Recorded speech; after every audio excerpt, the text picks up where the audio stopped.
So, yeah, the question you're asking, it's a very good question. Your question is, how do I realize that reality is an indivisible whole, and I am that reality? So how can I realize that? And that's the process that you are engaged in constantly. There is two ways you can understand your experience, or something that you are trapped inside, or something that is there to show you the way by which you come to the understanding of what you are and what is reality. So the choice that is available to you, it's or you perceive your experience as a classroom, or you perceive experience as a prison. And there is no really in between.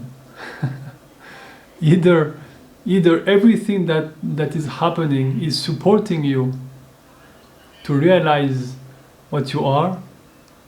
So it's really a process of freedom unfolding constantly. Or experience is something that is a jail, and it's constantly imposing limitation on you. So that's the two interpretation that you can make of your experience. So how do I understand that reality is an indivisible whole, and I am part of this reality? In fact, I am real, so I am reality itself. So I am one with everything. There is not two. How do I come to this understanding? There is two paths. There is the path that you explore what is actually here. You explore reality. You explore experience. You because you are always in constant engagement with what is actually here.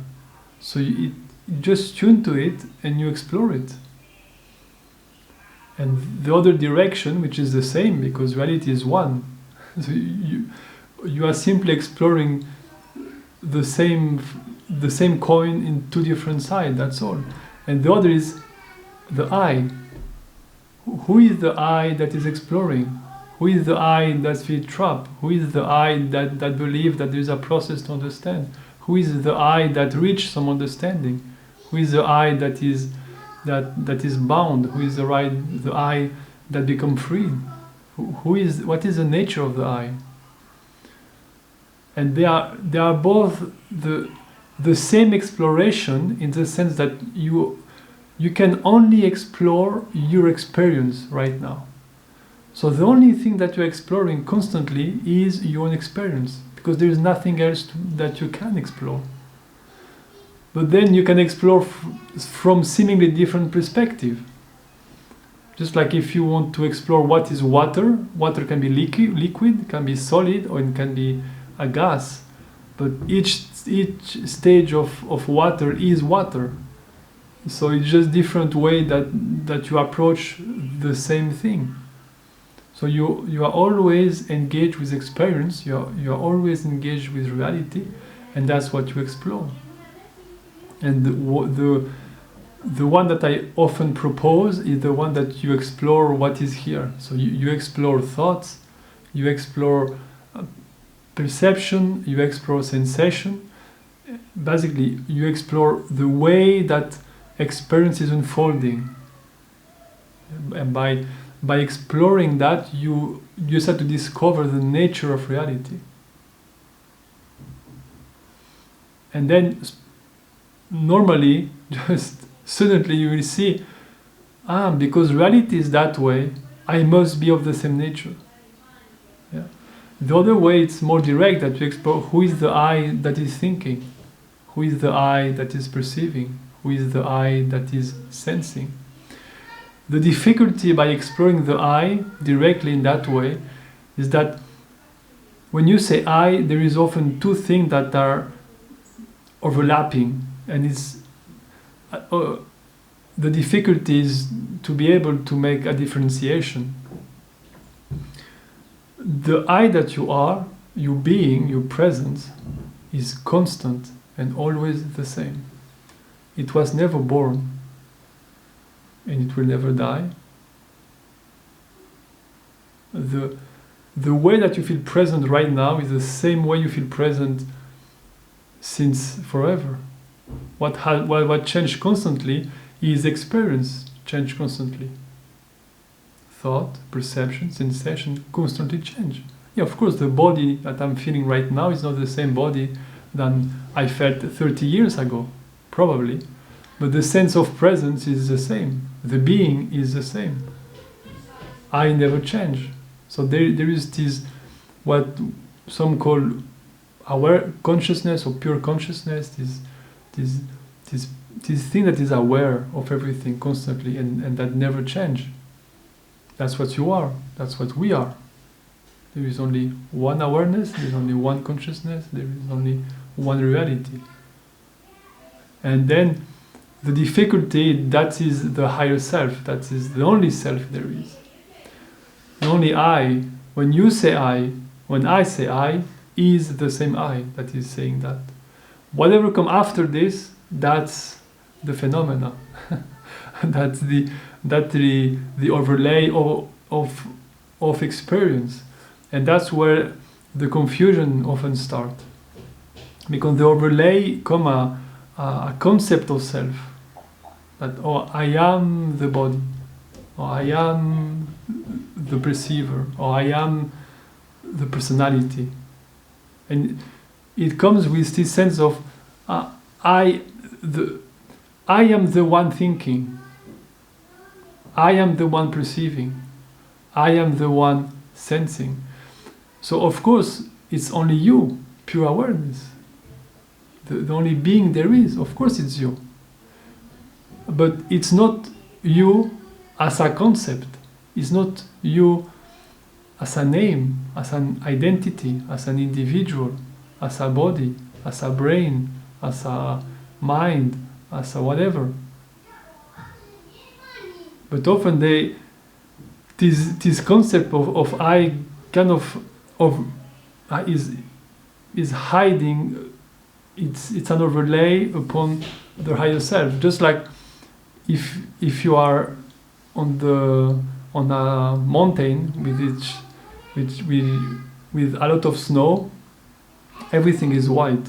It's beautifully white. Everything is white. And you put glasses on, right? You put glasses on, and then everything is red. But the snow is white, and your eye cannot perceive, doesn't have a color. But the glasses put an overlay on experience, but some seem to be a layer between what you are perceiving and the perceiver. And this is the seemingly layer of the I, this sense of being separated, that I am the one that is thinking about object out there. I am the one perceiving object out there. I am the one feeling the body, and I'm inside the body, and I'm feeling object outside the body. That's the self-concept, that the idea of a thinker, the idea of a perceiver, the idea of a sensor, of the one who is sensing. And that's the difficulty when we speak. Often there's this confusion. Some people say, some teachers say, there is no I, there is no you. And some others say, no, but you are everything. And you can feel confused only if you cannot discriminate clearly the differentiation between the sense of presence that doesn't have any quality. It is simply here, constantly. When you feel that you are present, it doesn't matter what is present. You just feel that you are present, and this sense of presence is always the same. You can be happy, you can be unhappy, you can be a man, you can be a woman, it can be winter, it can be summer, you know. Whatever is happening, you can have a lot of thought or very few thought, you can be depressed or you can be in a bliss, but the sense of presence is constant, is always the same, always permanent. But then there is this overlay of identity that seems to create a limitation on this infinite consciousness. Right? It seemed to put a boundary between, a boundary that has a skin, a boundary that is trapped in a physical world with perception. Right? I'm always in the middle of the sound. I'm just behind my eyes. Right? Trapped in the mind, trapped in some kind of mind that I'm a victim of my thoughts. But this is an imagination, because you never find this I. You never did this I as a clear object out there. You always find experience, but you never find this seemingly entity out there. When you search for something inside the body, you see that the only thing you find in the body is sensing, and sensing is always opening. There is no border, no demarcation. So the body is not something that is fixed. It's an idea. So we imagine a solid body, and we project ourselves inside it, and then we say, this is the self that I am. I am this self inside the body, but there is no body. There's only sensing, and when you search for an I for an individual in sensation, you don't find it. It's the same in perception. You can maybe feel that you are always in the center, right? When you look around, I am in the center of the room. And when I'm hearing something, I always feel that the sound is coming to me. When I'm eating something, the taste is for me, right? Like I'm kind of... But you never see yourself. You never hear yourself. You never taste yourself. You never smell yourself. So when you explore carefully each perception, or the full field of perception, you never find an individual I. You always find hearing, you find seeing, you find tasting, you find smelling, but you never find an individual there. And in thought it's exactly the same. When you explore thought, you say, but I am the thinker of the thought. Okay? But when you search for the thinker in the thought, you only find thinking. You never find the one that is thinking. So there is this differentiation to be made if you want to find clarity in the teaching, if you want to answer to this question that you have about how do I realize this? This is one path that you can take, is exploring the I. Well, what are you talking about when you say I? Well, are you confused about the I? Do you believe that you are the one thinking, you are the one feeling, you are the one sensing? Because this one will never be liberated, because this one is not there. You cannot find it. All there is I awareness. This beingness that is here. And the image of the dream, it's a very good analogy for this process. Imagine that now I am falling asleep, and I woke up in Paris, and my name is Roger, right? So I'm in Paris, and my name is Roger, and I'm walking in Paris, right? And there is people talking to me, and there is event, and have worries, and have thoughts, right? So now the question is, who is thinking? If I'm in my dream, now I'm walking, and as Roger, everyone call me Roger in my dream, and I think about myself as Roger, and I have a thought is coming to me. So I'm Roger in Paris, and I have to buy ice cream. The question is, who is having this thought? You can say Roger is having the thought, I have to buy ice cream, which is correct from a perspective, but it's correct from a very limited perspective. From a more accurate perspective, only David is thinking, because Roger is a thought in my mind as David. So Roger is not thinking anything. I am thinking. The dreamer is thinking. So in fact, Roger is already a thought in my mind. And then, from the perspective of Roger, I manufacture another thought that is Roger is thinking. So when you think, but when you have to say, I am thinking, no, you are thinking that you are thinking. You are thinking that you are perceiving. You are thinking that you are sensing. But the one that is doing the action is already a thought. So that's the overlay. The dreamer is the reality, and the overlay, it's Roger doing things. It's David, it's Heidi, it's Denise, it's whoever name you believe you have. That's the overlay upon the dreamer, which is the one that is really having the experience. The individual doesn't have any experience, because the only reality of the individual, the only reality of a person, is the awareness that is having the experience of the person. That's the only reality. So it's important, if you want to realize this, to be able to discriminate between what you are and what you are experiencing. And there is, because this discrimination is important if you are interested in discovering the truth of what you are. Otherwise, it's not important at all. You can keep doing whatever you want. But if you are interested in this topic, the differentiation is important.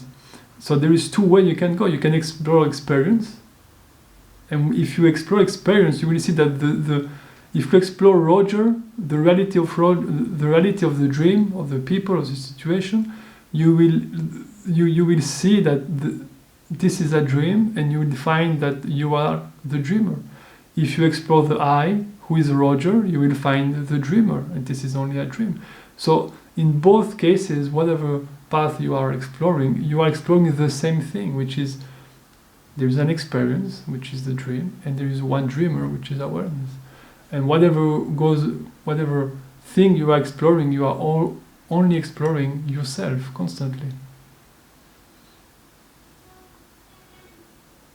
So it's, like you say, it's very repetitive. Once you understand, you open almost every book about non-duality, and it's more about flavor, but the message is constantly the same. You are not what you believe that you are, and you are already what you want to become. That's it. That's the whole book. But often it's not enough. So we start to teachers and tradition, and we start to build. There's different way that this message is expressed. And after, if this is not clear enough, there is some concession that are made. And if this is clear, if this is not clear enough, there is other concession and other concessions and other concession. And that's why it feels like it's a process. It feels like it's a process. We can feel that it's very complex, but it's not complex in the sense that that you have to understand something to realize what you are. It's complex because we hold beliefs and we hold them as true, and because of that, because our attachment to our thought, our attachment to our story, our attachment to our misidentification, while to respond to any of those attachments, any of those resistance, there is different texts, different tradition, different course, different practices. But ultimately, there is nothing you have to do, and there is nothing you have not to do. You already are what you are, and there is nothing that can change this. Just like when you go to dream, it doesn't matter what dream you are having. It's a dream. Whatever it is, it's a dream. Yeah, but it was very complex in my life. Yeah, but it's a dream. And it's a dream, and it's a dream. But for some people, it's too much.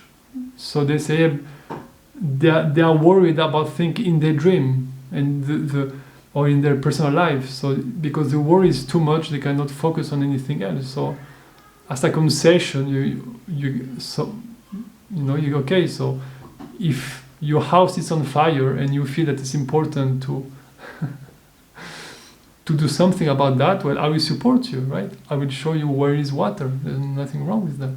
But at some point, you can also see that the fire, your house on fire doesn't mean anything. You are not losing anything. It's a dream. You are dreaming, and we are all in this together. And there is no wrong path. There is only the path that you are in, and the sensitivity as it is expressing for you at this very moment, for your awareness. So there's no judgment about where you are, what others are. There's no judgment on behavior or belief system or anything. It's really key to understand that the I that is listening to these words is the same I that is speaking them. There is no different I in this meeting. There is one I, and there is an infinity of different concepts of self, of individuality, of specifics. But reality is one. And there's one awareness, and it's the same in everyone. In animals, in insects, in plants, if you believe that plants have some kind of sense perception of any kind, rocks or whatever. Angels, whatever you want, whatever you perceive or you don't perceive. There is only one reality, and that's what you are, and that's what I am. And the true spirituality is this process of understanding. I am the Absolute, and the Absolute is I.